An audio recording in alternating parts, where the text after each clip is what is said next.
ဆိုလည်းငါရဲ့အလုံးယုံပါလုံးယုံတွေကိုဝင်ရောက်လေ့လာကြမယ်နော်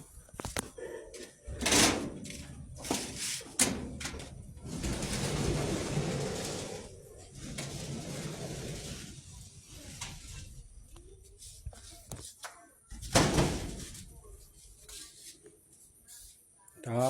ငါဆေးတဲ့အခန်းပါဒီမှာငါးတွေဆေးမယ်ကုန်ကျန်းငါးတွေဆေးမယ်ဒီမှာငါးဆေးပြီးသွားရင်ဒီမှာငါးနေပြီးတော့ပြင်ဆင်မယ်ငါးပြင်ဆင်ပြီးတော့ကျွန်တော်တို့ဒီမှာဒါ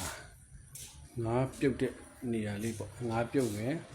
ငါးစီတက်မဲ့နေရာလေးပြီးသွားရင်ဒီကနေပြီးတော့ကျွန်တော်တို့ကုန်ကျန်းကိုဒီဘက်ကနေပြီးတော့ဒီဘက်ပါကင်ကန်းကိုဒါကတော့ဒါလေးကတော့အချောက်ကန်ဆက်ပေါ့နော်အချောက်ကန်ဆက်အခုလောဆယ်တော့ဒီမှာဒါကလဘဲတွေအချောက်ခံထားတာပဲဖြစ်ပါတယ်